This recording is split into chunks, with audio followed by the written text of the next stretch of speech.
Halo, selamat sore teman-teman. Eh, kita hari ini mau seminar lagi ya. Untuk yang kemarin kan banyak tuh kayaknya di acara-acara hari Senin dan hari Rabu. Banyak yang tanya-tanya mungkin tentang produk, apalagi di hari Rabu ya. Kemarin itu saya ingat ada yang tanya-tanya tentang produk, bisa untuk apa aja, bisa untuk ngapain aja, dan lain-lain. Hari ini kita mau bahas, tapi kalau minggu lalu itu saya ingat kita masih bahas tentang Utsukushi. Jadi minggu lalu itu kita bahas tentang Utsukushi. Kenapa Utsukushi luar biasa itu maksudnya mendalami lagi lebih tentang Utsukushi karena ini kan baru awal-awal periode baru. Periode baru ini nih kita akhir tahun lah kita bilang gitu ya. Jadi pasti menurut saya banyak member-member baru yang baru gabung dan baru join yang mungkin butuh juga tentang pengetahuan-pengetahuan tentang produk. Jadi kita bikin mungkin di 2 atau 3 minggu ini kita bikin pendalaman awal produk dulu kayak dulu. Kemarin itu kita bahas tentang Utsukushi, hari ini kita bahas tentang Subarashi.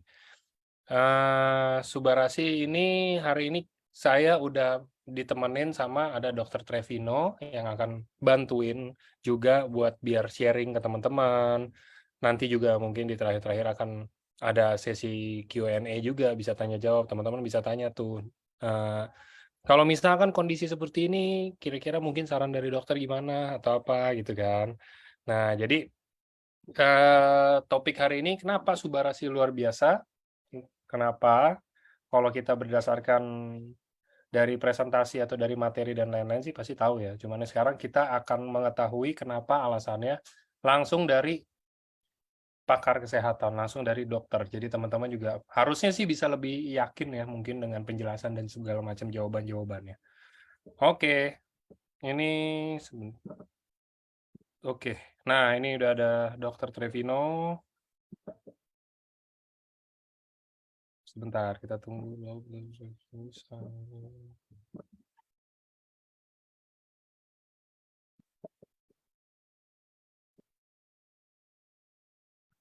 Halo, selamat sore, Dok. Halo, halo.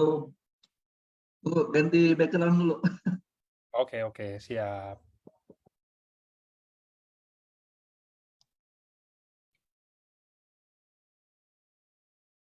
Wah, banyak Oke, banget, Dok. Nggak apa-apa, Dok. Di screen juga, Dok. lagi nggak ketemu nih lautnya mana? Biasanya di laut. Ya, sudah kita kan udah tahu Dokter Evino biasanya emang Zoom kalau nggak di laut di hutan. Belakangnya hutan biasanya. Oke, Dok. Jadi tadi itu intermezzo dari saya, Dok. Kira-kira eh, kenapa sih kalau menurut dari dokter sendiri sebelum kita mulai, kenapa Subarashi bisa dibilang luar biasa? Bukannya artinya luar biasa ya emang ya? Bahasa Jepang. The greatest. Kalau Subarashi ya bahasa lainnya bisa dibilang luar biasa lah. Karena kita Incredible. namanya nggak harafiah yang gimana banget, cuman kita lihat dari kandungan bahan dan lain-lainnya juga gitu kan. Betul. Dari kandungan bahan semua dan itu juga wow. Apa namanya? Benar-benar luar biasa karena apa ya? Dia ini isinya tuh alami, kemudian juga eh, kita nggak nyangka ya ternyata bahwa itu ternyata punya efek yang demikian ini hebat. Terutama juga kalau kita lihat di dalam kehidupan kita sehari-hari nih, yang di Indonesia yang ada darah tingginya tinggi. Nah, justru ini kita nggak pernah tahu kita darah tinggi apa enggak, mendingan kita minum aja sekarang. Itu yang bikin kita luar biasa dan mudah-mudahan itu semua jadi berkat ya, jadi kita juga happy dan kemudian kita lebih ini lagi, lebih lebih apa ya, lebih baik lagi, lebih sehat lagi dengan kegiatan kita di sini di AFC. Oke, oke, mungkin silakan Dok kalau mau langsung dimulai, silakan Bang, boleh. Oke, baik.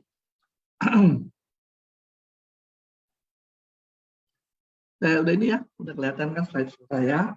Jadi ini Sudah Dok. topik yang dikasih dari Mas Angga nih, kenapa Subarashi luar biasa. Nah, jadi apa itu Subarashi nih ya? Tuh kata-katanya world first triple peptide. Wah, jadi triple peptide yang pertama ya, kemudian ini merupakan Japanese scientific breakthrough, kabar luar biasa ya dari Jepang ya. Tentang sesuatu ilmiah dari Jepang yang sangat luar biasa. Dan peptide-nya apa? Peptide-nya adalah protein yang kecil ya. Protein itu gede. gede sekali ya. Kalau dilihat dari kacamata sel, gede banget ya. Dan itu bisa dipotong-potong jadi kecil, namanya peptide. Peptide lebih kecil lagi namanya asam amino. Nah, sejatinya tubuh kita ini kalau mau makan, menyerap makanan, kan dibilang Bapak Ibu mesti makan protein. Nah, protein ini nggak bisa diserap begitu aja. Jadi harus dikecil-kecilin, namanya asam amino, baru itu bisa diserap oleh tubuh. Ya. Yang paling kecil ya peptide. Peptide ini bisa diserap oleh tubuh. Dan ada 3 peptide, ya, yang namanya dibuat dari salmon ovarium, kemudian dari sayur-sayuran, dan dari sardin. Kemudian di dalamnya juga ada beberapa antioksidan. Dan ini juga incredible ya pasti. Nah, tapi sebelum kita bahas itu, mungkin yang antioksidan cukup banyak. Kalau Bapak Ibu lihat di baliknya, apa namanya, ingredients-nya, kemudian di browsing satu-satu, banyak deh, udah banyak ya masukan-masukan tentang antioksidan itu. Nah, mungkin kita batasi saja karena waktu kita terbatas, kita membatasi pada peptidanya saja, ya, CSOP Subarasi. Ya, dengan peptida-peptida itu memiliki beberapa paten manfaat, yaitu antara lain antihipertensi, kemudian mencegah penumpukan plak dalam pembuluh darah, dan mencegah terjadinya pembekuan dalam pembuluh darah. Itu kira-kira paten-paten yang penting yang akan membuat itu menjadi kita merasa incredible. Ya. Nah, penting sekali bahwa Bapak Ibu tahu kita ini hidup di dalam alam yang lain lah dengan zaman dulu ya. Kenapa lain? Karena sekarang udah banyak polusi, banyak penyakit dan segala macam ya, sehingga risiko kita sakit makin gede, ya, makin besar. Ya. Nah, dulu barangkali nggak terlalu banyak masalah kesehatan, ya, atau masalah kesehatan lebih banyak yang ringan-ringan karena alam kita nggak terlalu sepolutan sekarang, ya. Tapi dulu lebih bersih ya, gitu. Nah, sehingga kemudian juga dengan pola makan zaman dulu, ya. Apalagi kalau kita lihat orang-orang Jepang kan makan makanannya sashimi ya, mentah-mentah, sehingga hidupnya panjang ya. Orangnya sekarang enggak. Kenapa enggak? Ya, beberapa ada darah tinggi, stroke ya. Masih umurnya masih muda-muda. Nah, ini salah satunya adalah dari sarden. Sarden ini juga ikan laut ya, ikan laut dalam ya, yang mempunyai fungsi ini, seperti obat-obat tuh ya, angiotensin 1 converting enzyme itu obat, enzim ya, tapi yang kemudian dijadikan obat oleh pabrik kimia. Jadi salah satu isi dari apa namanya, sarden peptide tadi. Nah, saya cerita dikit kenapa sih tekanan darah kita naik ya. Tekanan darah kita naik itu sama seperti selang air nih. Selang air kalau kita loskan saja, air mengalir ya, air mengalir gitu saja tanpa tekanan.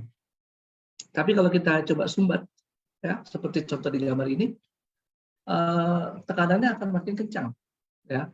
Tekanan makin kencang. Jadi itu kira-kira analog dengan pembuluh darah kita. Pembuluh darah kita kalau kita tekan, kita kecilin lubangnya, tekanannya makin besar. Kenapa bisa kecil? Ya karena ini tadi ya, ada sumbatan-sumbatan ya. Kalau dia lancar aja nggak ada sumbatan-sumbatan, maka tekanan darahnya tidak naik ya, atau normal lah 120/80 dan sebagainya. Oke, kira-kira seperti itu. Nah, pembuluh darah sendiri memang bisa berdenyut ya, sehingga menimbulkan tekanan. Dan itu yang ngatur siapa? Yang ngatur tuh banyak ya. Ada yang ngatur tekanan darah kita. Anda bisa lihat di sini ada otak ya. Ini kenapa sih susah dikendalikan? Ada otak, ada sumsum tulang belakang. Di sini ada yang namanya apa namanya, medula ini otak tengah lah, otak. Kalau mau dibilang sebenarnya otak yang mengatur fungsi dasar. Itu untuk bernapas, untuk berdenyut ya. Itu otak di situ. Nah, dia ngatur jantung kita untuk cepat atau lambatnya berdenyut ya. Kemudian di sini yang biru simpatis ini mengatur pembuluh darah. Kalau pembuluh darahnya mengecil, tekanan darahnya makin kencang. Ingat ya, selang air, ingat selang air, ya. Diaturnya kayak begitu. Lalu ada lagi yang mengatur volumenya. Jadi misalnya selangnya gini, tapi volumenya makin banyak, cairannya makin banyak, tentu juga tekanannya makin banyak, ya. Nah, yang mengatur volumenya itu ginjal. Ginjal itu dengan sistem yang dari otak juga, yang tadi disebut dengan renin, angiotensin, aldosteron. Ya, itu enzim-enzim semua yang ngatur jumlah cairan di dalam darah. Nah itu yang kemudian antara volume, antara denyut jantung, dan juga pembuluh darah, itu yang menimbulkan tekanan darah. Nah, kenapa sih sekarang ini ngobrol tekanan darah? Sedikit ya kita singgung dulu bahwa tekanan darah tinggi, ya, tekanan darah tinggi atau darah tinggi di Indonesia sekitar 30%. Jadi kalau sekarang pemirsanya ada 176, maka 30% ini kemungkinan udah darah tinggi cuma nggak ketahuan. Ya ada yang tahu, ada yang nggak. Ada yang udah tahu minum obat jadi terkontrol, ada yang udah tahu minum obat nggak terkontrol, lebih parah lagi nggak tahu apa-apa, ya. Itu lebih parah lagi. Kenapa dia nggak tahu apa-apa? Ya kadang nggak berasa.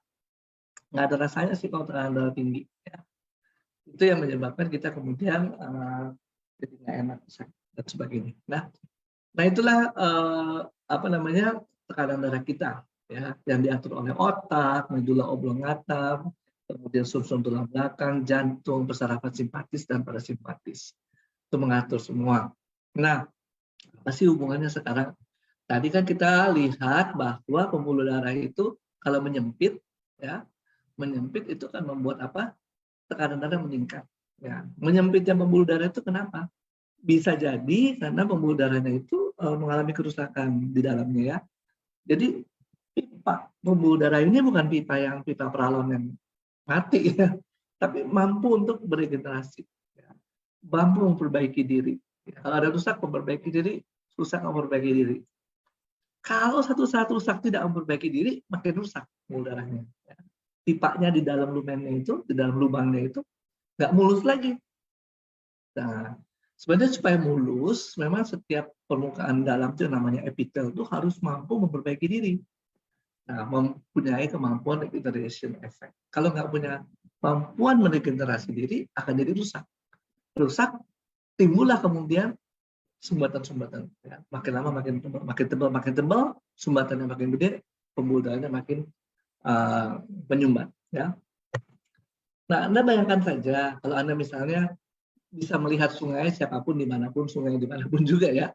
Tapi ada beda-beda dikit sih. Sungai Citarum, Sungai Ciliwung itu salah satu yang jorok, ya, Cisadane, dan timbul endapan. Anda kan bayangkan sungai itu belok-belok, sehingga kemudian apa yang dibawa di sungai bisa mengendap, ya, sampai di ujungnya meskipun muaranya besar, endapannya juga besar, sampai bahkan ada pulau mungkin di tengah sungai, di tengah muara sungai. Nah kayak gitu kira-kira, ya. Pembuluh darah kita tuh kecil banget. Jadi dengan dia belok-belok, bercabang-cabang, tidak mustahil timbul endapan. Yang segede sungai aja bisa, apalagi yang pembuluh darah sekecil itu. Ya, dia akan timbul endapan, menyumbat, akibatnya apa? Akibatnya pembuluh darahnya mengecil, ya. Volume lubangnya mengecil, tekanan darahnya makin tinggi lagi, makin didorong lagi, makin tinggi lagi, makin rusak lagi, ya. Nah ini Anda lihat nih, teropong di dalamnya ini sel-sel darah merah. Nah pembuluh darah kayak gini nih. Ini harus mulus, harus jadi pipa yang mulus, yang baik, ya. Sehingga kalau ada kerusakan sel-sel di sini harus diganti, perlu regenerasi sel. Nah ini yang kemudian oleh si Subarashi ingat ya, isi ada triple peptide, satu adalah ovarium dari ikan salmon, kemudian dari sardin, dan dari tomat, ya, disebut vegan peptide. Nah itu yang dari salmon ovari itu punya daya regenerasi sel, sehingga kemudian pembuluh darahnya perbaikannya lebih bagus, ya. Nah kita ini punya berapa ribu kilometer coba pembuluh darah, nggak ada yang tahu deh. Coba aja dihitung deh, segitu banyaknya. Nah, Sungai Ciliwung paling berapa kilometer, ya, banyak, masih lebih panjang pembuluh darah kita dengan semua percabangan. Jadi sangat banyak, dan kemungkinan nyumbat di mana, bisa di mana aja, nggak ada yang tahu nyumbatnya di mana. Cuma misalnya diketahuan kalau terjadi komplikasi. Lagi kalau nyumbat di otak, nyumbat di jantung, atau nyumbat di ginjal. Nah, kalau sudah terjadi komplikasi, biasanya udah parah, ya, udah telat. Jadi ketika dia dalam proses menyumbat, nggak ada yang tahu, nggak ada yang berasa, karena nggak ada rasanya. Kenapa nggak ada rasanya? Di situ nggak ada saraf buat merasa, nggak ada saraf. Jadi terjadilah terus penyumbatan sampai satu saat, pluk, baru timbul gejala. Ya, dan itu kalau sudah timbul di jantung, di otak atau di ginjal, baru berasanya lebih kuat. Jadi sekali lagi ya, ini dalamnya pembuluh darah, ini sel-sel hidup ya, dia bukan pipa mati kayak peralon, tapi dia harus meregenerasi diri. Kenapa harus meregenerasi diri? Karena ini kan benda hidup ya. Ini bukan pipa peralon, ini harus berdenyut supaya darahnya masuk. Bayangin tekanan darahnya cuma segini, ya. Seluruh tubuh harus dipenuhi oleh darah. Berarti pembuluh darah arteri ini dia harus berdenyut supaya darah terpompa terus. Dia bukan pipa diam gitu aja. Harus sel hidup. Makanya harus diregenerasi terus, ya. Nah, cell regeneration effect itu adalah salah satu fungsi yang diklaim sebagai fungsi dari subarachnoid, ya, dan itu akan memperbaiki pembuluh darah kita.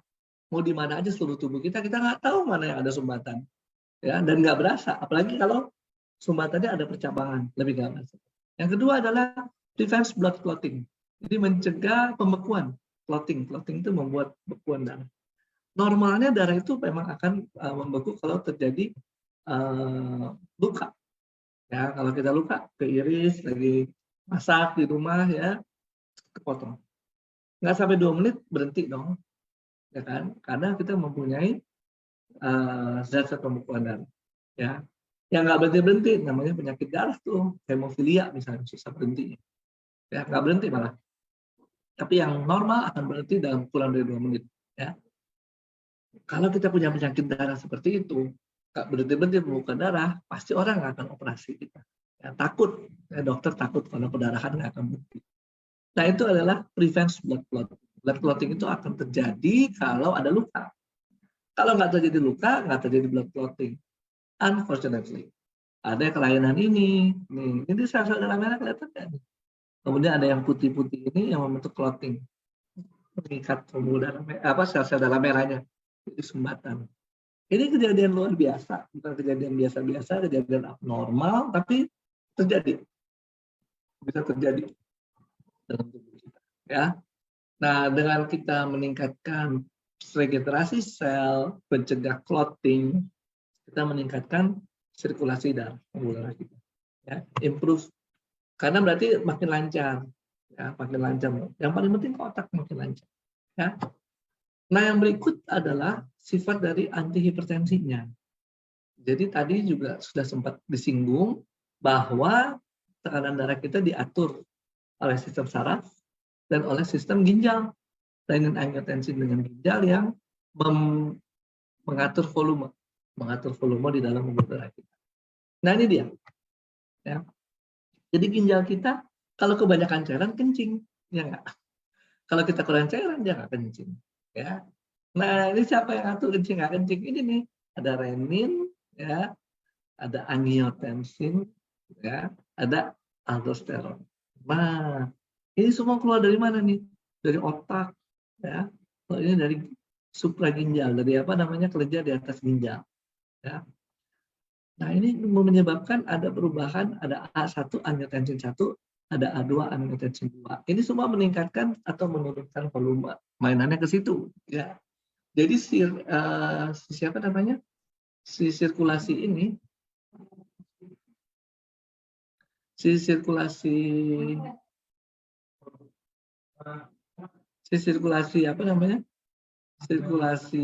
darah ini yang atur dia nih, volumenya, ya, oleh si angiotensin ini. Nah, kemudian tadi kita masuk lagi ke clotting, ya. Tadi anti clotting. Jadi salmon ovary peptide 1, ya, tadi yang regenerasi sel. Kemudian sardin itu yang mengatur tekanan darah sesuai dengan si renin angiotensin. Yang ketiga ada vegan peptide yang ngaturnya clotting ini, ya. Clotting atau bekuan darah, ya. Bekuan darah yang normalnya terjadi kalau luka. Kalau nggak ada luka nggak terjadi. Nah, ini kemudian clotting. Dari luka nyumbat. Nah, itu 3 peptide tersebut yang punya fungsi yang sudah diuji cobakan lah, ya. Jadi kalau kita sekarang tensi kita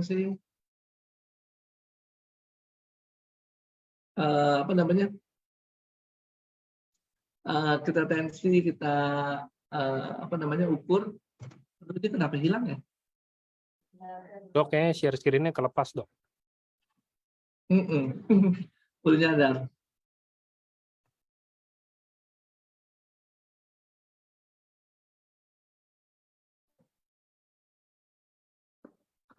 Nah, Bapak Ibu rajin tensi dong, jangan nggak tensi. Ya, kenapa harus rajin tensi? Karena di situ kita bisa lihat nih perubahannya, ya. Perubahannya apakah ini. Kadang-kadang tuh ya tensi itu berubah kecil, tapi sebenarnya terjadi sesuatu loh. Jadi jangan sampai dilupakan saya tensi. Kalau punya belilah aja berapa sih, paling 250.000 juga ada kok, ya. Terus tensi rutin tiap pagi, ya. Supaya kita bisa lihat nih ada sesuatu nggak nih, ya. Kalau rutin-rutinnya 120 per 80, tiba-tiba naik dikit, nggak ngapa-ngapain. Mending kita menebak ada sesuatu yang jelek daripada kita pikir kita nggak ada apa-apa, ya. Dengan kita menebak sesuatu yang jelek dan kita kemudian melakukan tindakan ya supaya bisa terjadi perbaikan.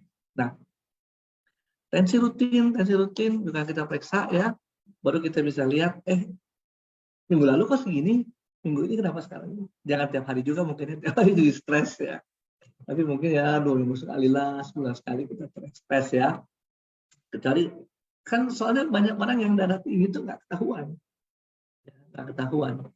Nah, pengobatan hipertensi yang banyak keluarin cairannya, kemudian pembuluh darahnya digedein, pakai amlodipin, pakai apa, atau cairannya yang dikurangin, ya, captopril. Nah, ini yang mekanismenya si sardine peptide. Kalau yang kedua nih, ini mekanismenya si clotting tadi, si vegan peptide, ya, untuk mencegah nggak terjadi sumbatan, mencegah trombus dan sebagainya. Trombus itu sumbatan.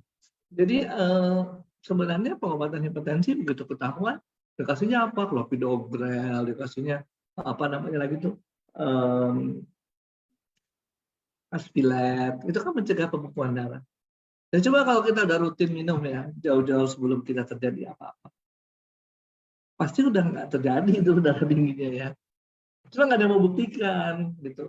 Nggak ada yang mau buktikan bahwa ini kalau saya sekarang belum darah tinggi, saya minum terus Subarasi secara rutin, saya akan darah tinggi nggak? Dalam 10 tahun ke depan nggak ada buktiin. Ya, nggak ada yang buktikan. Padahal bagus bisa terjadi seperti itu. Ya. Ini trombosit kita nih, kalau kita teropong di bawah mikroskop, yang ini namanya sel-sel darah merah ya. Keping-keping darahnya kecil gini. Ini untuk membuat sumbatan. Ya. Jadi trombosit pada luka dia harus membeku ya supaya darah nggak keluar lagi. Dalam 2 menit kurang sudah terjadi bekuan darah. Itu adalah trombosit. Nah, yang susahnya kalau yang clotting ini ya, timbulnya di dalam sel-sel di dalam pembuluh darah ya. Dan kalau Anda lihat di sini nih ya. Ternyata ada yang berbeda nih bentuknya ya. Si sel-sel keping darah ini, pembekuan darah jadi ini ya, bentuknya jadi kayak tajam-tajam gitu ya. Ada ini jadi sehingga apa akibatnya? Akibatnya mudah terjadi numpuk di pembuluh darah seperti yang hijau ini. Ya, karena bentuknya nggak mulus. Kalau bentuknya mulus, keping begini dia smooth lewat di dalam lubangnya pembuluh darah. Tapi karena bentuknya udah beraneka ragam kayak gini, mudah nyangkut sehingga kemudian timbul namanya clotting.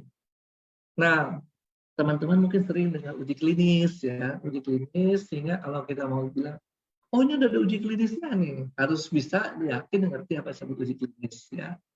Jadi sebelum masuk ke uji klinis, namanya juga klinis itu uji pada manusia ya. Maka ada uji sebelum pada manusia, disebut uji pada laboratorium.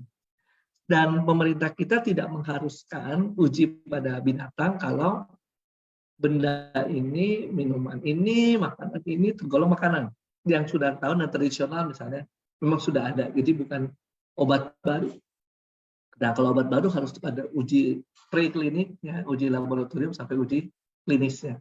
Tapi kalau bukan apa obat kayak jamu, herbal dan sebagainya, maka cukup langsung ke orang kalau mau bikin penelitian ke orang apa. Ya, ada 4 fase nih. Ya, 4 fase. Ya, biasanya yang paling nomor 3 ini yang paling menentukan bahwa dicoba ke orang sakit dan hasilnya bagaimana. Nah, si Subarasi ini bukan obat loh, ya. Jadi harus yakin banget bahwa kita lagi nggak bicara obat. Kalau kita bicara obat, nanti kita tenggelam pada loh ini kok nggak sembuh, itu sembuh, ini nggak sembuh. Ya, obat aja nggak semua 100% bisa menyembuhkan. Ya, apalagi ini bukan obat. Ya. Nah, uji klinisnya ini ya pada Subarasi dilihat ya pada faktor-faktor risiko kardiovaskular, kemudian dan juga faktor-faktor risiko lain yang kemudian menimbulkan clotting ya. Clotting. Nah, tadi kita sudah sempat singgung ya bahwa platelet, sel-sel keping darah yang terdiam mulus tiba-tiba jadi spiky, ya, sehingga mudah terjadi clotting ya, clotting, jadi sumbatan, gitu ya. Nah, si Subarasi works by keeping blood platelets smooth, avoid aggregation in the blood vessels. Jadi si Subarasi ini membuat mulus, yang nggak ada spike-spike lagi sehingga tidak terjadi agregasi. Subarasi does not interfere with the rest of the blood clotting process. Freezing will continue as usual after the injury. Oke, catatan berikutnya selalu ditanya kira-kira orang minum Subarasi bisa membeku nggak darahnya? Ya bisa lah. Siapa nggak bisa? Ya bisa, tetap bisa ya. Karena dia tidak bekerja pada sistem pembekuan darah. Dia hanya bekerja supaya si platelet ini, keping-keping darah ini mulus sehingga nggak mudah menyumbat. Ya. Nah, ini dia kerjanya Subarasi. Ya.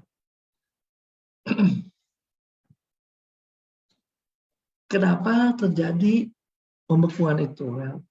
Yang clotting itu nggak normal? Karena ada kerusakan-kerusakan dari endotelial ini. Endotelial ini adalah sel-sel terdalam ya yang melapisi dan mereka harusnya smooth, nggak rusak, tapi ya nggak ada yang bisa jamin ya. Berapa ribu kilometer di pembuluh darah kita, siapa yang tahu di mana ada kerusakan, dengan yang tahu. Yang tahu cuma si tukang injinirnya, tapi otak kita nggak tahu. Oh, kerusakannya di sini nih, nggak ada yang tahu. Ya, nah karena itu memang harus ada sistem mekanisme dalam darah sendiri, di dalam pembuluh darah sendiri untuk menyelesaikan masalah itu. Karena otak nggak bisa bilang, tolong ke arteri sini, ada sumbatan. Bisa, nggak ada yang tahu, nggak ada berasa, nggak ada informasi. Gue lagi tersumbat nih, nggak ada tuh informasi itu. Ya, jadi memang ini semua bekerja gimana ya? Mau dibilang nggak pakai otak, ya nggak pakai otak. Secara harfiah bukan otak kita yang ngatur ya, bukan nggak pakai otak. Ya, tapi itu memang sudah incredible banget ya. Nah, si Subarasi ini kemudian apa sih yang dilakukan, yaitu dia sebagai anti-inflammatory ya, dan menurunkan blood pressure, tekanan darah. Itu yang penting. Karena kalau tekanan darah tinggi ditambah trombosit spiky gitu kan makin cepat terjadi agregat.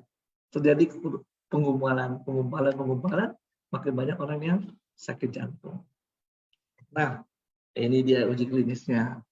Jadi kalau kita lihat grafik kayak gini ya, pusing kan, apaan sih? Nah, ini ada bar, ya, bar 4 ini, 4 bar ini menunjukkan ini nih, SP ini yang diringkas namanya sardine peptide. Sardine peptide, sedangkan yang lain adalah pembandingnya. Pembanding apa? Pembanding terhadap ini nih. Nih, ya. Aktiviti dari hormon dari enzim yang namanya ACE inhibitor. Ya. Di mana aktivitasnya diukur dalam miliunit ya, per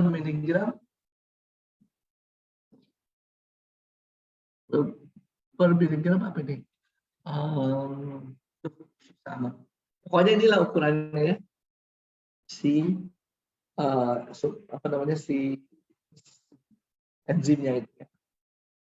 Artinya apa sih kalau kita mau bilang bahwa makin tinggi ya mili unitnya atau serumnya itu berarti dianya nggak ini apa namanya di dalam serum itu apa namanya si subarasi ini ya dibandingkan dengan protein-protein yang tadi lagi ini ada beberapa pembanding apa namanya fungsinya terhadap pembentukan atau pencegahan tekanan darah tingginya itu lebih bagus gitu ya, kalau makin tinggi makin jelek ya. Nah itu yang terjadi di sini, jadi kita buktikan dengan pembanding-pembanding yang lain. Nah ini rendah nih ya, yang hitam yang SP ini sardine peptide, bagian dari kandungan subarasi ya. Dia menurunkan kemampuan untuk inilah katakan untuk merusak dari si ginjal ini dengan sistemnya ya. Nah di sini juga dibilang bahwa si sardine peptide meningkatkan toleransi terhadap gula ya. Nah ini dilihatkan dengan grafik ini. Itu yang digambarkan dari si subarasi. Jadi tadi subarasinya tuh udah hebat ya, udah incredible karena mengandung senyawa atau yang zat yang bisa mendorong terbentuknya regenerasi sel ya, improve juga regenerasi sel. Kemudian yang kedua ini adalah mencegah tekanan darah supaya nggak naik. Nah ini ada statement ya tentang uji klinis subarasi juga ya, tentang platelet trombosit ya. Platelets play an important role in CVD. CVD itu cardiovascular disease. Sel-sel keping darah ini punya peran yang penting dalam pembentukan stroke atau nggak stroke. Ya. Kemudian platelet yang hiperaktif, ya, diperkirakan itu yang kemudian merusak ya, dan membentuk kelainan ini di dalam individu yang baru. Jadi ada plateletnya. Nah, platelet itu kayak apa sih kalau digambarkan di dua plat film warna hitam ini ya, ada yang putih-putihnya banyak, ada yang putih-putihnya dikit ya. Jadi putih-putih yang banyak itu adalah makin banyak plateletnya ya yang di label dengan menggunakan fluorescence. Kalau yang bawah ya lebih sedikit gambarannya ya, plateletnya lebih sedikit. Dan ini mereka mengkaitkan dengan perannya si subarasi. Jadi kalau misalnya sekarang plateletnya makin sedikit, kemungkinan risiko untuk pembekuan darah nggak banyak dong, nggak sebanyak kalau plateletnya banyak gitu ya. Bingung kalimatnya ya. Kalau platelet trombositnya banyak, risikonya makin gede. Ya, atau plateletnya biasa tapi sumber-sumber yang lainnya gede ya.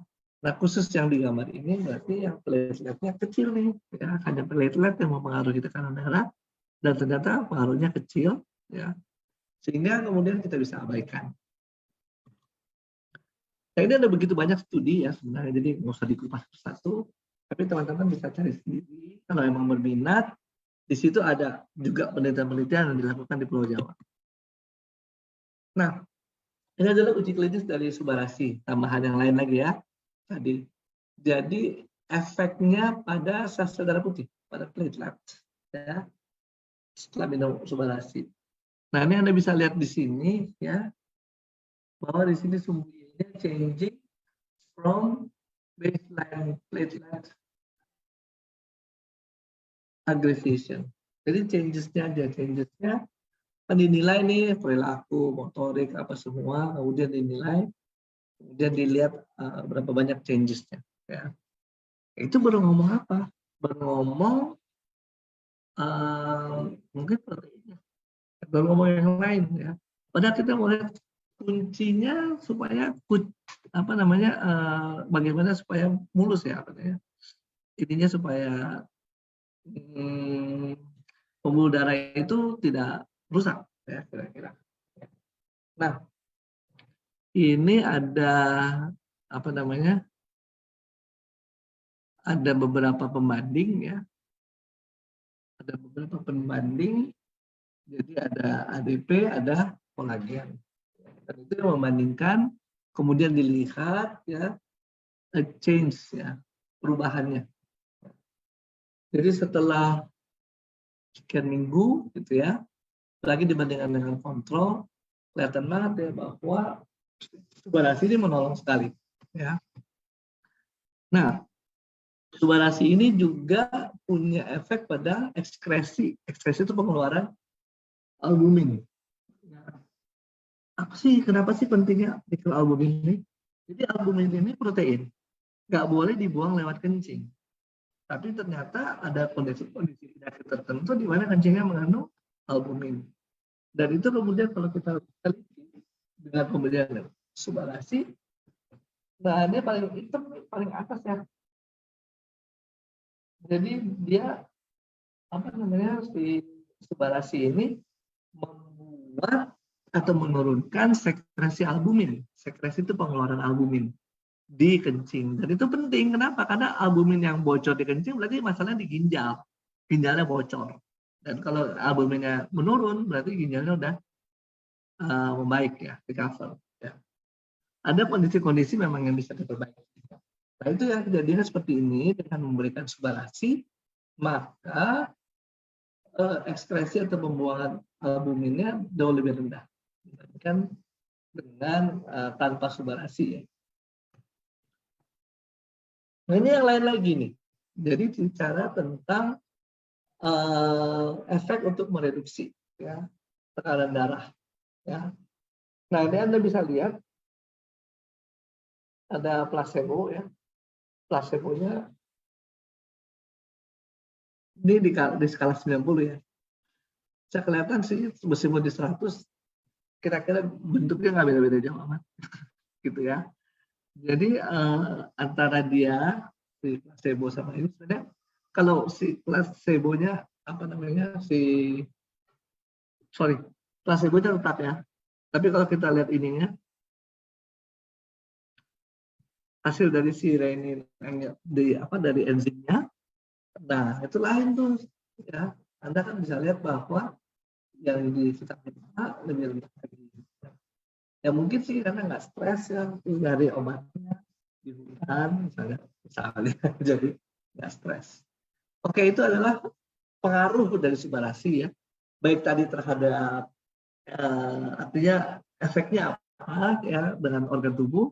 Yang kedua nih kita lihat di sini juga khusus darah tinggi, dia menurunkan ya, menurunkan fungsi atau kelainan yang disebabkan oleh sesuatu lah di dalam pembuluh darah itu ya, sehingga kemudian dengan diturunkan tensinya masih normal lagi ya.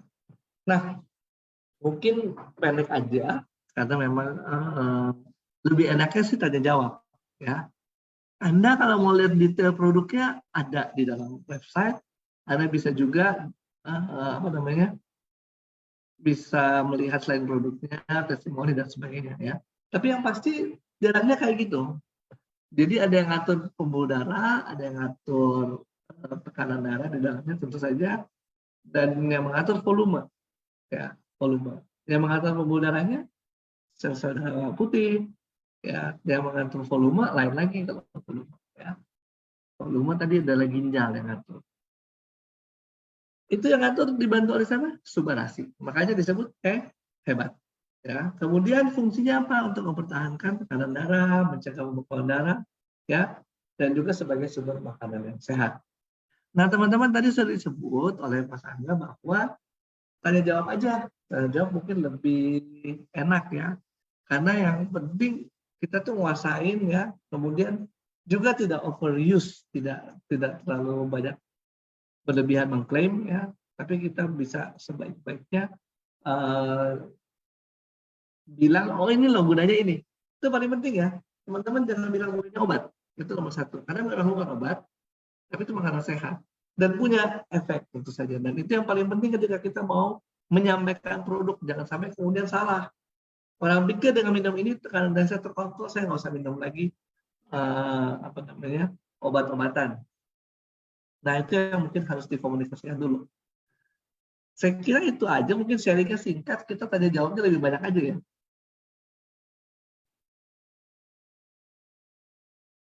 Masa enggak? Yes, Dok. Udah. Kita tanya jawab ya, saya sudah matiin video, nggak apa-apa. Boleh. Sebentar.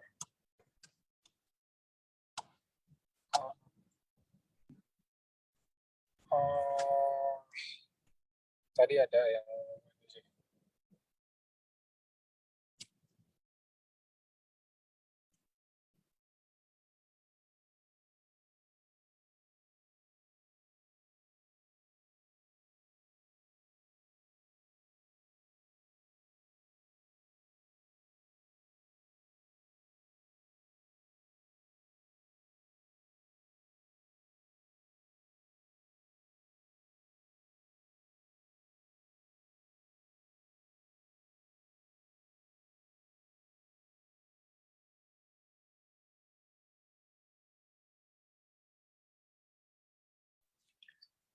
Oke, ini tadi udah ada yang tanya dari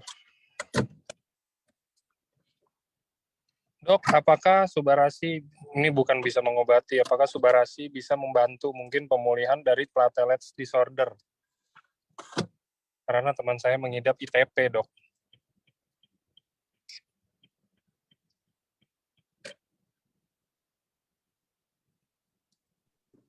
Disordernya apa tadi? Nggak kedengaran. Gimana, Dok? Mengobati apa? Disorder apa? Platelet disorder. Kayak platelet itu kayaknya kepingan ini ya. Oh, platelet. Ya. Bisa mengobati? Enggak dong, beda cerita. Ini kan kita bukan cerita pengobatan, satu. Nomor dua, ini mencegah terjadinya pembekuan darah. Kalau platelet disordernya, ini saya juga kurang tahu persis apa yang disordernya, karena banyak macamnya. Beda cerita. Jadi bukan kebanyakan juga platelet disorder ini penyakit bawaan ya, genetik sifatnya, atau mungkin berkaitan dengan genetik ya, kebanyakan ya. Jadi mungkin bukan ke situ arahnya. Ya. Tapi kalau kita bilang bahwa mungkin karena dia platelet disorder, kemudian dia bisa atau sering mudah terjadi pembekuan darah, misalnya ya, nah ini akan membantu di situ, tapi tidak mengurangi, artinya tidak menurunkan permasalahan di dalam sel-sel darah, keping darahnya, bukan ke situ. Ya. Mungkin cukup jelas itu kira-kira ya. Mudah-mudahan, jadi ini bukan mengobati platelet disorder ya. Itu Mungkin bukan mengobati langsung ke platelet disordernya, cuman kalau bahasa awamnya sih mungkin platelet disorder itu juga diakibatkan sama gangguan-gangguan organ lain. Jadinya kita memperbaiki mungkin organ lainnya itu yang tadi udah dijelasin sama Dokter Trevino. Kira-kira begitu. Oke. Dok, mau tanya juga, kalau untuk gagal ginjal kronis, apakah masih ada kemungkinan untuk membaik? Mungkin dibantu dengan konsumsi produk gitu loh, Dok. Oke. Jadi secara alamiah memang tubuh kita diperlengkapi dengan stem cell.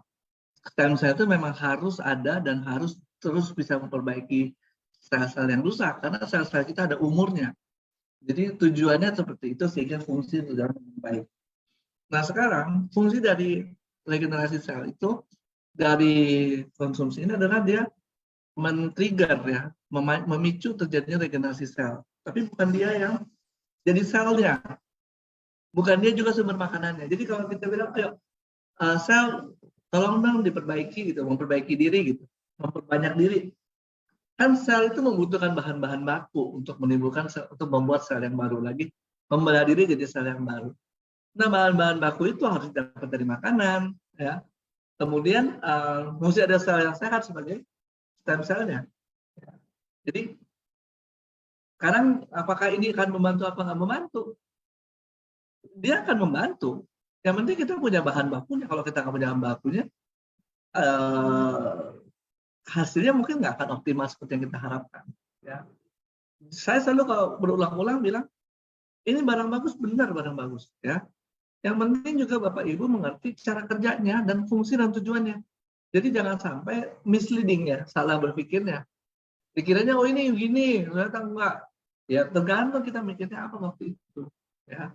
Sekali lagi ini bisa mencapai tujuan yang Bapak Ibu sampaikan, tapi tentu saja harus combine ya, harus combine.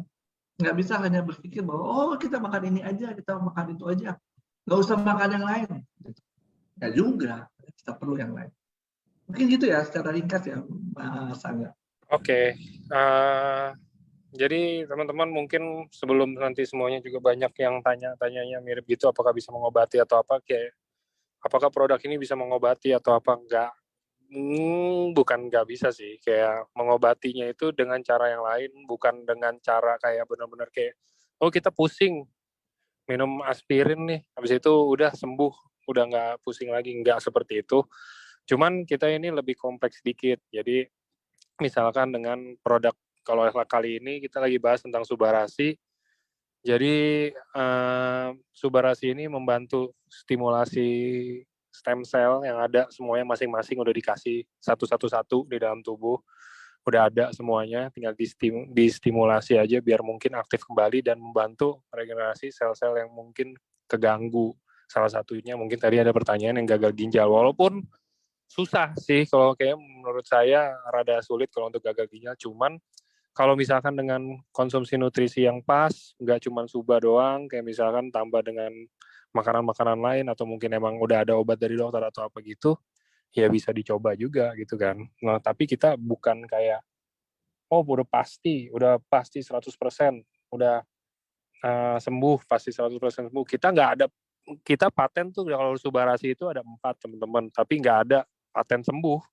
Nggak ada yang bilang, oh paten pasti sembuh, itu nggak ada. Cuman kita patennya itu fungsi-fungsi, paten fungsi. Oke, kira-kira gitu. Next.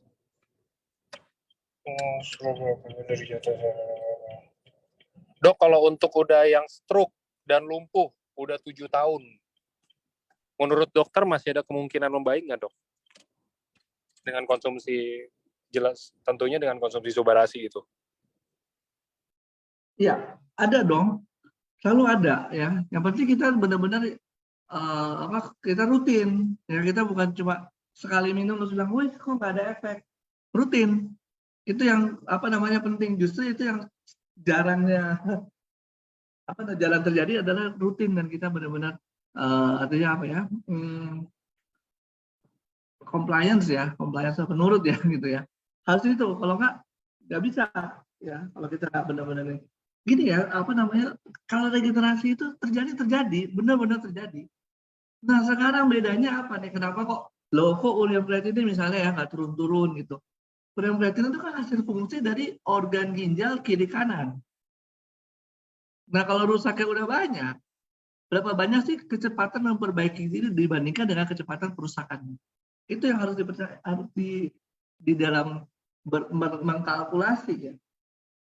Makanya nggak cukup kita hanya bilang, oh kita ini saja, nggak pakai yang lain. Nggak. Karena kita harus menahan juga progres dari penyakit. Mungkin dengan obat-obatan atau dengan diet dan sebagainya. Jadi sekali lagi, semua mungkin. Bukan nggak mungkin, karena memang tubuh kita dirancang seperti itu, tinggal dibantu, diberi trigger, jadi. Ya. Hanya sekarang, kenapa fungsi itu nggak terbaca? Ya, sekarang kita lihat berapa besar kerusakannya. Ya, sedangkan kemudian kita memperbaikinya seberapa cepatnya ya, memperbaiki sel dengan sel itu kemudian meremajakan diri, yang paling cepat aja namanya sel usus 3-4 hari untuk meremajakan diri. Nah usus panjangnya 7 meter, bisa kebayang sel itu kecilnya berapa kecilnya misalnya kayak gitu. Belum sel-sel yang lain ya, sel-sel usus aja yang paling cepat aja 3-4 7 hari untuk peremajaan diri. Jadi nggak secepat yang kita mau kejar ya. Makanya Bapak Ibu Jangan nunggu sakit. Sebelum sakit, timbul sakit itu karena kerusakannya udah gede, gitu ya. Ketika kerusakannya masih berlangsung dan kecil-kecil, tangani yuk. Gitu. Jangan nunggu sampai udah parah, udah gede-gede, baru kemudian kita coba-coba mencari bagaimana mengatasinya. Oke? Oke, next-nya juga ada yang tanya, Dok. Kalau misalkan kan beberapa biasanya tuh ada yang bilang, iya saya habis konsumsi Suba Utsu, mungkin ada perubahan kayak, tapi perubahannya bukan mungkin lebih baik, tapi kayak mungkin badannya jadi apa, jadi ada efek-efek apa gitu loh.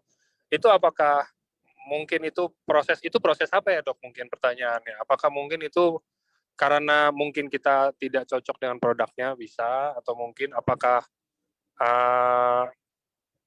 dari pola hidupnya yang mungkin nggak cocok walaupun kita konsumsi apa segala macam, tapi mungkin pola hidup kita yang kayak gimana atau gimana gitu loh Dok.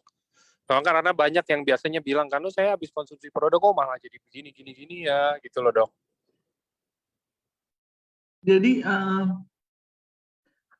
kan gini ya, kita tubuh kita ini hebat banget dan sangat kompleks ya. Yang kita konsumsi baik subarasi maupun subarasi ataupun usuk-usuk atau yang lain-lain itu semua lewat saluran cerna. Nah, kalau pernah mengikuti lagi bentuk perkembangan ilmu kedokteran, saluran cerna itu merupakan otak yang kedua selain otak kita yang sebenarnya ini. Jadi otak kedua. Lalu di dalamnya itu ada proses di mana saluran cerna itu sebenarnya punya kemampuan dengan teman-temannya mengatur makanan yang dimakan dan sebagainya, gitu ya. Atau, nah, teman-temannya ini di dalam saluran cerna, nggak semuanya teman-teman yang senang sama kita, gitu ya. Ada juga yang nggak senang sama kita, namanya bakteri patogen. Cuma susunannya kita nggak tahu gimana, gitu. Jadi kalau kita punya teman lebih banyak daripada musuh, nggak terjadi kayak gitu. Ya, jadi bisa saja apa yang kita makan melalui saluran cerna. Kalau teori yang lain bilang nih ya, makanan-makanan kita itu ada yang bantu mencerna, namanya bakteri-bakteri itu. Tinggal outcome-nya apa, gitu. Ada outcome hasil-hasil cernaknya si bakteri yang emang butuh kita akan pakai, tapi ada yang kita nggak butuh, mungkin timbullah efek-efek tadi yang nggak disukai sama kita, ya. Nah itu kompleks, ya. Saluran cerna itu kompleks, otak kita yang kedua juga kompleks, ya. Jadi bukan hanya si tubuh kita menyerap gitu ya apa yang kita makan, di dalamnya banyak teman-teman, banyak makhluk hidup lain ya, miliar, triliun, banyak teman-teman yang lain. Nah itu yang kita nggak tahu. Kita sering makan macam-macam, jajan ini itu kiri kanan, makan ini makan itu, semua kita nggak tahu berkembangnya jadi apa. Harusnya misalnya dari 100% populasi bakteri hanya 10% yang merusak, yang patogen, tapi bisa jadi berubah. Dan kita nggak tahu itu. Itu mungkin salah satu yang menyebabkan orang ketika makan, kok hasilnya nggak seperti yang saya harapkan ya. Nah, itu yang kemudian kita bilang bahwa ketika Anda ini, cobalah ya, kita mengkonsumsi herbal, makanan sehat, subarasi dan sebagainya ini dalam konteks yang bagaimana juga. Yang itu masih ngerokok terus, ya sama aja. Yang ini masih minum alkohol, sama aja dong. Yang ini makan nasinya banyak terus. Nah ini nggak sejalan, ya. Yang ini minum subarasi tapi tidur melulu, nggak kerja, nggak aktivitas. Misalnya katakan kasar gitu. Nggak bisa kayak gitu. Ya semuanya harus sejalan. Karena kenapa? Efeknya itu kan baru bisa terasa kalau semua bersinergi ya. Nah itu dia. Nah itu yang kemudian kita memang nggak bisa semua sepotong-sepotong. Ya. Oh kita perbaiki di makanan aja. Nggak bisa. Harus juga ada latihan fisik. Semua sejalan sekaligus. Ya. Supaya usus kita juga bagus. Ya. Otak kita bagus. Predatornya bagus. Ya. Itu mungkin ya jawaban saya dengan semua kejadian-kejadian yang kita nggak perkirakan. Ya. Bukan berarti barangnya jelek. Ketika sampai di saluran cerna, siapa yang konsumsi? Kan kita nggak sendirian di situ. Bukan cuma sel tubuh kita. Ada triliunan bakteri loh yang lain yang kita nggak tahu komposisinya kayak apa. Dan tiap orang beda-beda komposisinya. Ya, kan tiap orang punya teman beda-beda. Nggak ada yang teman satu orang, bahkan di Facebook aja juga nggak ada ya. Yang temennya semua sama, nggak ada. Temennya beda-beda. Bakterinya juga beda-beda. Ya, dan ketika komposisi itu berubah, kemudian timbul reaksi yang nggak diharapkan, itu bisa macam-macam. Nggak usah ngomong subarasi sama ini. Obat apapun juga sama.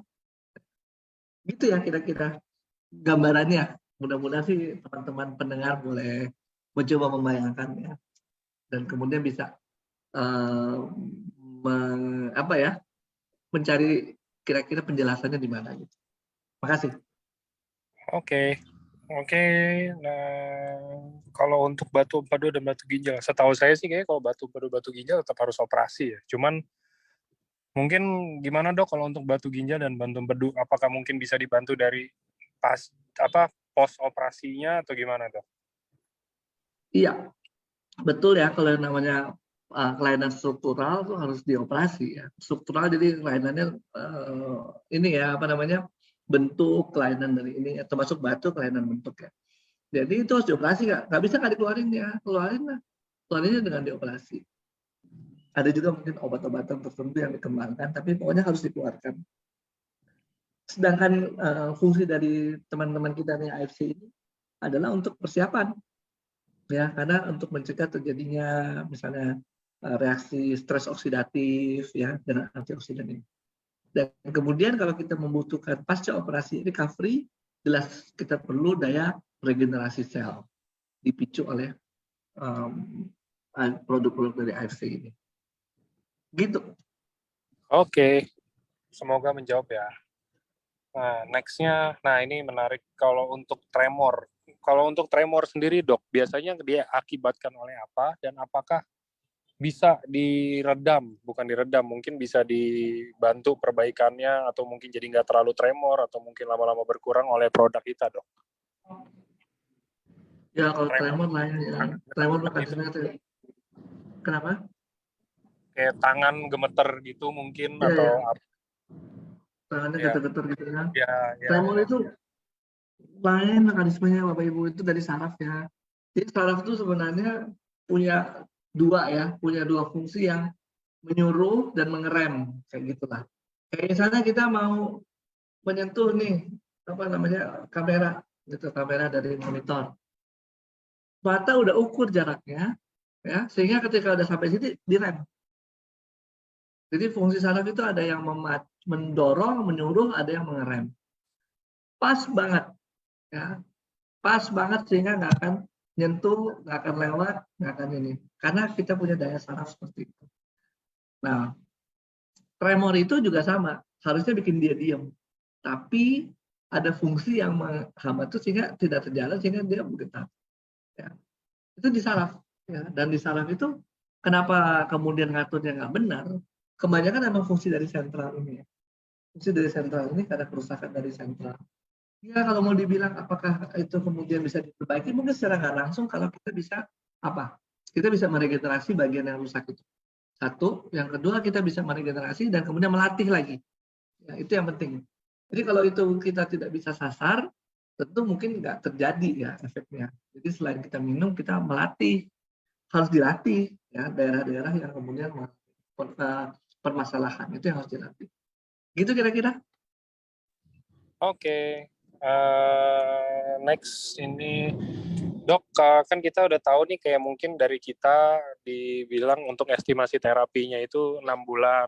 6 bulan itu artinya 12 box subarasi gitu misalkan ya. Nah, tapi ini ada yang tanya dok, kalau untuk yang udah penderita diabetes plus udah pasang ring jantung, kira-kira kalau untuk kita mau coba nih produknya lagi, kira-kira masa terapinya kalau menurut dokter tuh berapa lama dok efektifnya, atau mungkin kisaran kira-kira enaknya nih di bulan keberapa atau gimana dok? Gini, itu juga ya kalau mengenai efek ya dari suatu konsumsi, kita harus tahu stadium awalnya kayak apa. Nggak bisa kita bilang mau 6 bulan, 1 tahun gitu, nggak tahu ya. Harus tahu awalnya juga kondisi seperti apa. Jadi akan sangat berbeda-beda. Setiap orang akan sangat berbeda-beda. Jadi nggak mungkin kita akan menyamakan, oh si A sama si B sama enggak. Ya, stadiumnya aja berbeda. Kerusakan yang dialami mungkin juga berbeda. Jadi apalagi kalau misalnya ada 2 organ yang terlibat, itu komplikasinya udah mungkin lebih luas lagi. Jadi kalau menurut saya kita jangan dipatok di situ, ya. Justru yang harus Anda ukur adalah loyalitas Anda dalam mengkonsumsi. Ya, kenapa sekarang orang darah tinggi jadi gagal ginjal? Dia pada malas minum obatnya, bilang bosan, capek, ngomongnya alasannya segala macam, takut ini, takut itu segala macam. Ya selama kita nggak tekun, ya nggak jadi. Itu aja sih keywordnya. Nah, kalau sekarang Anda mau efeknya seperti ini, bertekun. Gitu ya kira-kira. Jangan dibilang 6 bulan 1 tahun. Ya 6 bulan memang secara umum. Penelitian yang disajikan itu secara umum. Efek per individu bisa beda, tergantung kondisi individunya sendiri.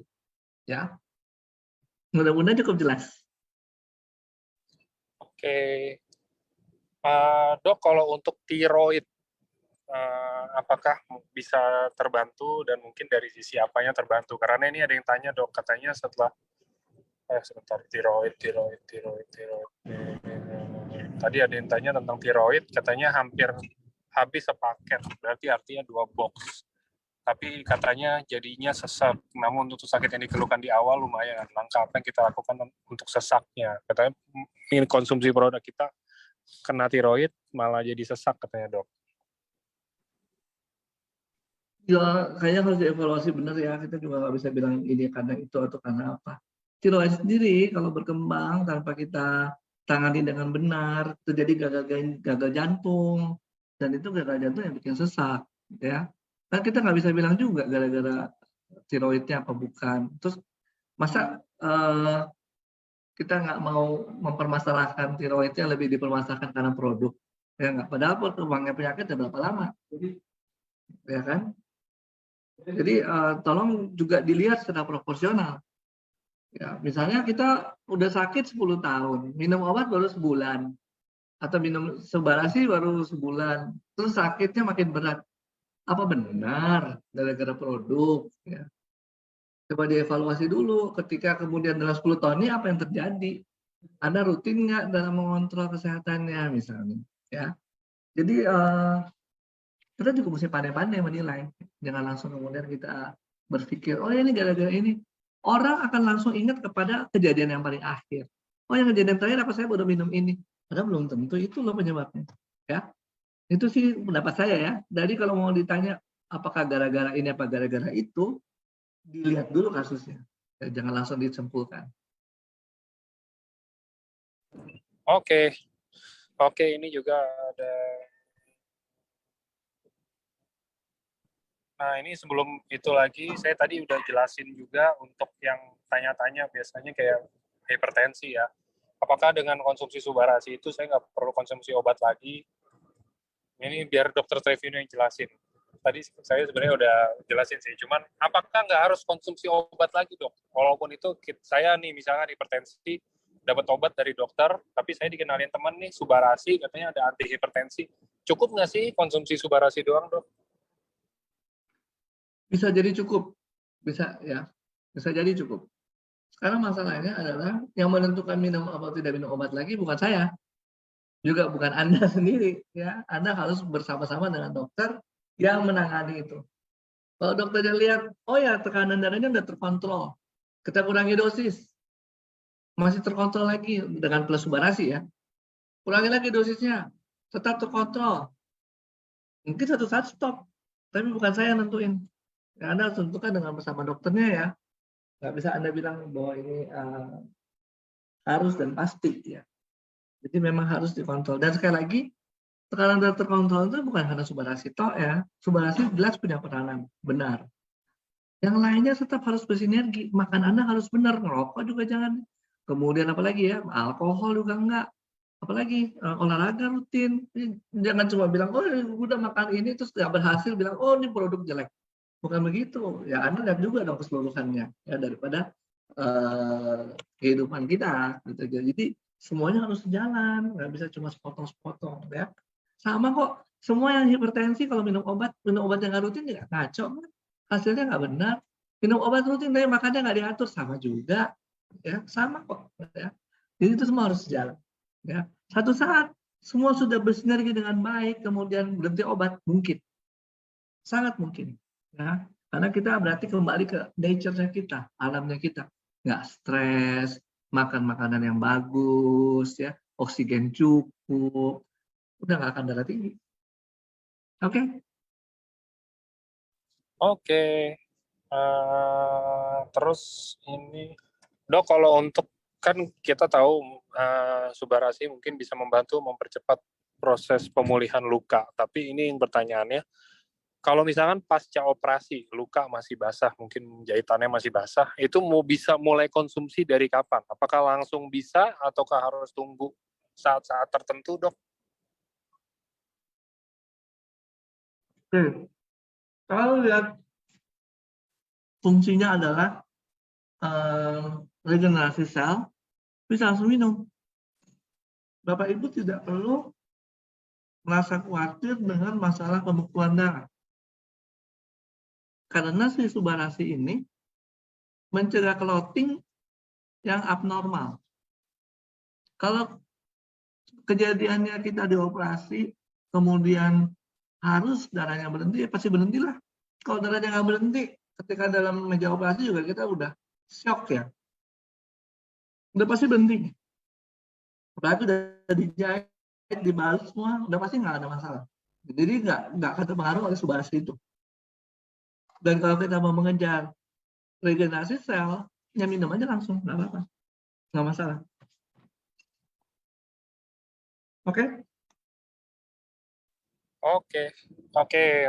Ini juga pertanyaan umum yang bagus. Ada yang tanya, Dok, apakah produk ini memiliki efek detox? Jadi kayak misalkan udah konsumsi, kalau untuk dari pencernaan mungkin ada efek detoxnya, kalau mungkin dari Suba untuk regenerasi sel, atau mungkin untuk memperbaiki jaringan-jaringan di tubuh itu ada efek detox atau satu efek yang setelah kita minum gitu loh, Dok.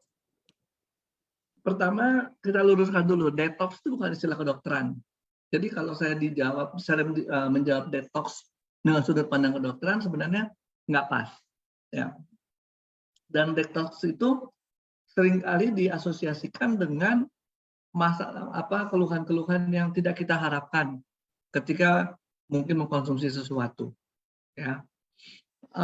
Tadi saya sudah mencoba menjelaskan apa yang terjadi dengan usus kita, dengan teman-teman di dalamnya, yang belum tentu teman juga, ada juga musuh dalam selimut, yang kemudian bisa ikut mengkonsumsi apapun yang kita masukkan lewat saluran cerna kita, lewat mulut, ya. Dan kemudian akan timbul metabolit-metabolit yang tidak kita perlukan. Timbullah keluhan-keluhan yang lain. Ya, itu bisa terjadi. Sangat mungkin terjadi. Ya. Kenapa mungkin terjadi? Ya, karena kita nggak sendirian di dalam usus itu. Banyak sekali triliun makhluk hidup di dalamnya, ya, dengan bermacam-macam tugasnya. Nah, itu apakah disebut detox apa enggak? Saya nggak bisa jawab. Tapi itu mungkin terjadi. Ya, karena yang makan bukan cuma manusianya, ya teman-temannya ikut juga mengkonsumsi. Kan kita nggak bisa milih ya, kita nggak bisa bilang, cacing jangan makan, jamur jangan makan, nggak bisa. Ya, semuanya pasti ini. Karena ini sendiri ya, masing-masing orang beda-beda sendiri gitu ya. Jadi nggak bisa juga kita bilang nggak ada pengaruhnya. Ya, hanya barangkali nanti ada juga yang punya pengaruh tapi bisa mentoleransi. Nah itu udah kemampuan dari tubuh. Jadi beda-beda. Kalau ditanya jadi sekali lagi apakah ada detox apa enggak? Maybe yes, maybe no. Ya, nggak sama semua fungsinya. Oke, ini juga ada yang tanya lagi. Dok, apakah bedanya Subarasi dan SOP 100? Karena saya konsumsi Subarasi ini mungkin kayak nggak cocok gitu, kayak dia bilang sih ini kayak kalau minum Subarasi itu tensinya cenderung tinggi, tapi kalau minum SOP 100 malah jadi normal, kayak gitu, Dok.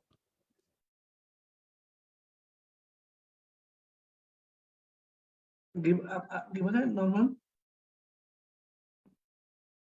Halo? Halo?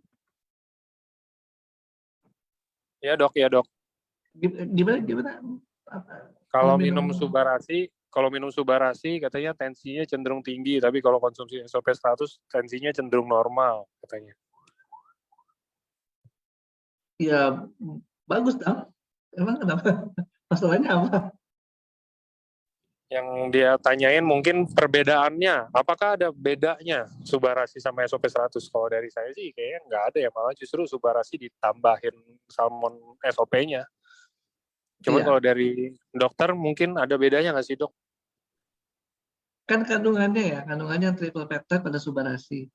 Kalau Yes. Subarasi itu memang harusnya destinasinya memang betul-betul terkontrol ya tekanan darahnya.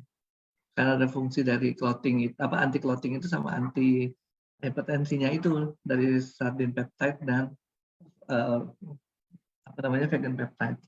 Kalau dengan SOP sudah efek juga mungkin karena kan ada kemampuan meregenerasi sel.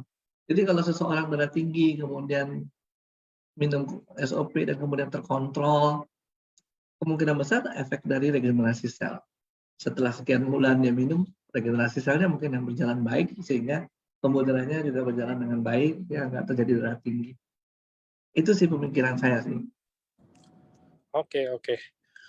Nah, terus juga ini tadi ada yang bilang untuk rekaman Zoom-nya bisa dilihat teman-teman di Facebooknya Life Science. Itu ada semua kumpulan, semua seminar minggu ini, minggu lalu, 2 minggu lalu, 3 minggu lalu, 4 minggu lalu, semua ada lengkap. Dan setiap LOP juga ada. Oke, ini juga ada yang tanya, kalau untuk anak 6 tahun post tifus, baru keluar rumah sakit gak nafsu makan, gimana caranya, kasihnya, konsumsinya. Saya udah pernah ada bikin sih, saya udah ada pernah share juga untuk flyernya, untuk anak-anak mungkin dari balita atau mungkin masih yang kita bilang yang masih anak-anak ya, gimana cara memperkenalkan produk, ya kan. Mungkin bisa, nggak apa-apa sih, ini sebenarnya dicampur juga nggak ada efek samping yang gimana banget, maksudnya kayak kita campurin di minuman, mungkin bikin jus atau apa, dicampurin juga nggak masalah. Mungkin mau kalau anaknya boleh mungkin makan es krim atau apa, ditaburin di atas es krim juga nggak masalah. Pokoknya intinya sesuai apa yang dia suka aja sih. Karena kan ini kan kita nutrisi pendukung, bukan yang kayak obat, nggak boleh ketemu apa, dan kebetulan rasanya juga kan enak, mungkin teman-teman yang udah pernah minum ya. Jadi kayaknya cocok menurut saya. Nggak ada efek samping apa-apa kan dok, maksudnya kalau dicampur gitu ya, kalau untuk anak Enggak. aman aja ya dok ya. Iya.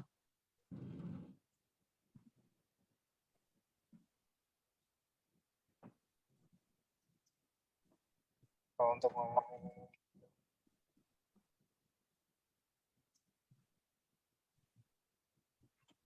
saya gimana mau ya,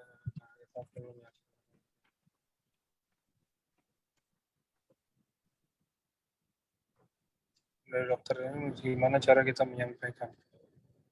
Nah ini juga bagus, mungkin ini yang teman-teman perluin dok. Kira-kira kalau dari sisi dokter, dari sisi seorang dokter tuh gimana caranya kita sebagai member-member membantu menjelaskan produk ini, manfaatnya dan yang lain-lain ke prospek dok, dari segi kesehatan dan lain-lainnya, yang mungkin nggak terlalu memaksa, nggak terlalu menggurui atau yang kayak gimana gitu loh dok. Ya, nomor satu sih kita kan tanya dulu ya, mereka punya pemikiran dan harapan apa.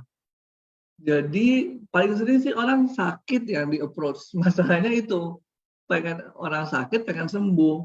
Nah itu kalau kita approach-nya dari orang sakit pengen sembuh memang harus hati-hati ya. Kalau kita mau pindah paradigma kita ke orang yang sehat supaya makin sehat, tapi memang mungkin jarang yang mau beli ya. Sama kayak jualan asuransi itu kan juga orang nggak mau beli gitu karena nggak berasa ya. Nah tapi artinya itu ya, nomor satu kita menyamakan persepsi dan tujuan dulu. Jangan sampai kita dalam tanda kutip menjual sesuatu yang bukan ininya, ya ini produknya. Yaitu yang tadi kalau kita sebut sebagai pengobatan. Karena di dalam pengobatan sendiri kan nggak pernah ada ya obat satu yang tokcer semua penyakit. Karena bukan ke situ juga. Jadi kita harus bisa dalami dulu nih klien kita maunya apa dan kebutuhannya apa. Jangan langsung kemudian bilang bahwa ini sembuh, ini pasti bisa, ini nggak mau ke situ, ya. Jadi jangan sampai ini. Dan untuk secara umum aja udah dibuat rambu-rambunya. Rambu-rambunya adalah penyakit-penyakit yang merupakan kelainan genetik udah pasti nggak bisa dia pakai. Yang kedua, rambu-rambunya bahwa penyakit yang harus dioperasi ya harus dioperasi. Jadi bukan kemudian bisa selesai tanpa operasi. Ya, jadi penyakit-penyakit yang sifatnya fungsional itu yang lebih banyak bisa diatasi, terutama yang merupakan dampak dari penuaan, dampak dari proses misalnya eh, polusi, ya, lingkungan yang nggak sehat, itu kan lebih banyak di situ bermainnya. Ya, jadi Anda juga teman-teman semua nggak bisa pukul rata semua langsung di ini ya eh, di disamakan gitu ya, harus lihat ininya. Bahkan kalaupun kita mau approach orang-orang dengan masalah genetik dan sebagainya, mungkin kita nggak menyasar langsung masalah genetiknya. Orang-orang yang punya masalah genetik tetap hidup dalam lingkungan yang penuh polusi, sehingga dia tetap membutuhkan ini juga. Ya, jadi kacamatanya yang kita coba ubah, ya. Needs-nya dia dengan produk ini kemana? Gitu. Yang tadinya mungkin untuk completely 100% penyembuhan, kita bisa switch gitu ya. Nah itu emang keterampilan marketing, nggak bisa juga kita kemudian apa namanya, nggak bisa juga kita kemudian kita nggak punya, artinya kita harus punya pengetahuan ini, baru kita bisa marketing dengan baik. Ya. Jadi pengetahuannya yang penting bahwa satu, ini makanan sehat, ini bukan obat ya. Kalaupun dengan regenerasi sel itu ada di mana-mana di seluruh tubuh kita. Dengan dia meregenerasi tentu fungsinya membaik. Dengan fungsi membaik tentu saja masalah keluhan kesehatan akan membaik. Itu secara tidak langsungnya seperti itu. Masalahnya kita perlu waktu. Nggak bisa secepat itu kemudian kita berubah. Satu. Yang kedua, kita butuh selain waktu, ada ini apa namanya, ini ya, artinya gini, kita harus lihat juga nih seberapa parahnya. Kan kita nggak bisa bilang, oh ya, minum obat ini ginjalnya membaik. Nah, orang cuma melihat ginjal membaik dari ureum kreatinin. Padahal ureum kreatinin itu adalah fungsi dari dua buah ginjal yang terdiri jutaan nefron, gitu, jutaan penyaring. Terus kalau misalnya nggak berbaik kan, orangnya kecewa. Dan nah itu yang harus jadi kalau mungkin Bapak Ibu juga bukan langsung berkecimpung di dalam bidang kesehatan, mungkin jangan terjebak di situ. Jangan terjebak di kita menyelesaikan masalah kesehatan, yang sakit jadi sembuh. Nah itu yang mungkin mesti dicoba diperbaiki. Gitu ya. Itu mungkin saran-sarannya. Terima kasih. Oke, terima kasih dok. Itu semoga membantu. Tadi ada beberapa yang tanya ya. Dan ini saya lihat, ini masih yang tadi, yang SOP 100 dan subarasi. Kenapa kalau yang subarasi tensinya naik dan SOP 100 tensinya malah normal. Sekarang mungkin gini ya teman-teman, kalau untuk kayak begitu kan saya nggak bisa jawab gimana ya, karena bisa aja ya kan, kita nggak sama-sama nggak tahu. Kalau based on tulis di chat doang semua, kalau nggak ada based on lab dan kita udah tes labnya sebelum itu puasa dan kita semuanya benar-benar di supervisi, kita ada konsumsi apa bisa aja kan. Mungkin kita ada makan normal, mungkin pas konsumsi subarasi ya kan, makannya normal apa yang dimasak dan atau apa gitu, kita makan gula atau makan apa contoh. Terus misalkan atau kita pas konsumsi SOP 100-nya lagi, kita makannya mungkin pola makannya lagi bagus atau apa gitu kan bisa aja. Cuman kalau untuk lebih jelasnya emang teman-teman mau coba ya silakan. Kalau emang mungkin SOP 100 kenapa mungkin lebih bisa bikin tensi normal ya, monggo silakan puasa, mungkin nanti ada tes lab, kita puasa habis itu konsumsi suba atau subarasi atau SOP 100 duluan, baru nanti kita tes lab atau apa, dilihat hasilnya. Pasti kayak soalnya ini saya pertama kali ketemu yang kayak begini, nggak pernah selama dari subarasi di launch ya, selama dari subarasi dikeluarin di EFC, nggak pernah ada yang kayak begini. Pasti semuanya rata-rata pada bilang nyarinya justru subarasi, karena subarasi itu ya satu, Kalau dari sisi ekonomi lebih untung lah, kalau kayak kita bahasanya kayak lebih cuan gitu kan, ya udah dapet kandungannya lebih banyak dan harganya hanya beda 100.000 di saat mungkin bedanya harusnya setengahnya atau gimana gitu loh. Dan kandungannya pun lebih lebih bagus, lebih banyak. Ada kita triple peptide, sedangkan kalau SOP 100 itu kita hanya ada salmon of peptide. Mungkin itu kalau saran saya bisa juga itu dibilang mungkin masih sugestinya tuh terlalu ini sih, sugestinya kayak oh saya biasanya konsumsi SOP 100 nih, sekarang konsumsi Suba nih. Coba lihat apa sih yang berubah, apa sih yang keganti gitu loh. Bisa aja mungkin kayak gitu ya. Saya nggak gitu gimana karena ini baru pertama kali ada yang kayak begitu.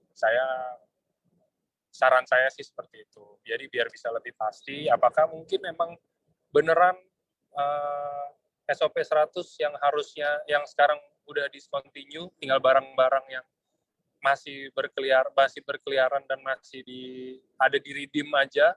Apakah harus Suba yang sekarang ada di redeem aja SOP yang jadi plan A? Mesti kita tahu kan.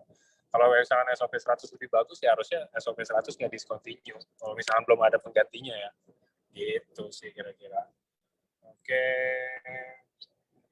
Betul sekali. Dan yang paling utama adalah Tuhan sanggup menyembuhkan. Ya, jadi ya itu juga kekuatan doa juga ya betul. Jadi nggak melulu kayak kita mungkin oh iya nih saya ada penyakit apa terus saya konsumsi produk apa segala macam terus berharap langsung bisa sembuh ya itu mungkin salah juga. Kita tetap harus ada dijaga juga pola hidupnya segala macam yang baik juga dan lain-lain dan tentunya ada doa juga yang tetap harus dikumandangkan ya teman-teman biar gangguannya itu segera dipulihkan kira-kira gitu.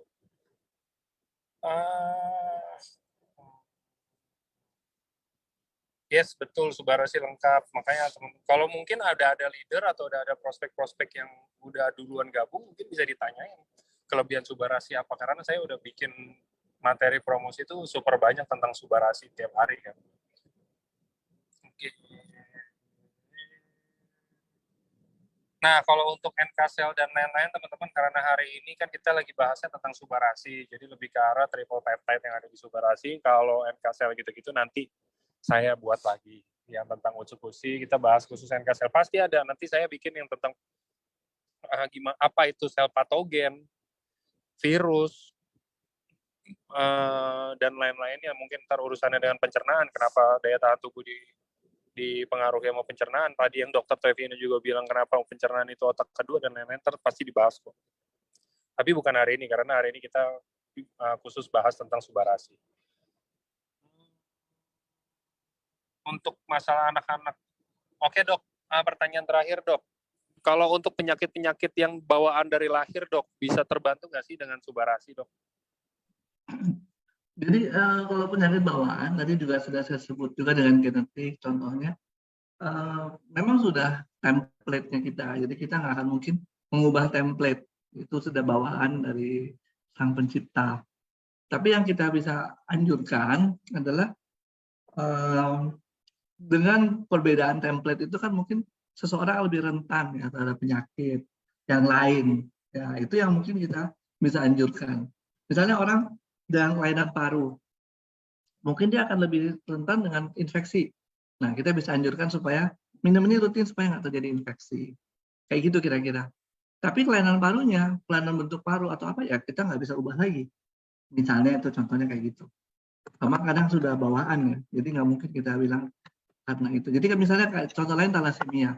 Thalassemia penyakit genetik, nggak akan bisa diubah lagi. Udah dari lahirnya dibawa seperti itu. Tapi dengan dia anemia terlalu sering akan terjadi ini misalnya. Nah, sekarang kita minum supaya mengurangi dampak dari stres oksidatifnya dengan minum antioksidan. Nah, kira-kira gitu ya yang kita lihat. Jadi mungkin bukan penyakit dasar ya kalau itu genetik atau bawaan lah. Tapi kita mengurangi dampak atau progres yang tidak kita harapkan dengan adanya penyakit dasar itu. Oke, semoga menjawab ya. Yang tadi banyak beberapa datanya kalau bawaan dari lahir, kalau misalnya genetik dan lain-lain. Oke, ini ini kayak waktunya untuk kita berpisah. Kayak Dokter Trevino juga akan ada meeting atau ada praktek lagi habis ini. Jadi kita nggak boleh ganggu juga, ya kan? Ini masih rata-rata gitu nih. Nanti saya mau coba ajak ada Dokter Armin, itu yang salah satu dokter BFC juga untuk bantu sharing juga. Nanti saya akan atur waktunya karena beliau juga ada praktek. Ini nih hari Sabtu gini, sore-sore gini rata-rata pada masih praktek nih. Jadi kita sebenarnya nyolong waktunya Dokter Trevino nih. Ya kan? Nah, jadi mungkin itu aja. Thank you buat teman-teman yang udah hadir. Thank you Dokter Trevino waktunya Dok sore ini. Sama-sama. Semoga nanti kita bisa atur waktu lagi untuk topik-topik lainnya yang lebih menarik untuk teman-teman Yes. semuanya. Saya dengerin sharingnya. Itu tuh yang Oke, Likiga tuh menarik untuk terpelajari. Jadi benar-benar kita tahu kenapa sih ada dengan detox itu. Itu yang kita bisa pelajari. ya. Oke, nanti kita Oke. atur lah Dok topik-topik yang lainnya lagi. Aman. Sip. Oke. Sukses semua ya. Terima kasih. Thank you, Dok. Selamat Terima sore. kasih. Sampai ketemu lagi.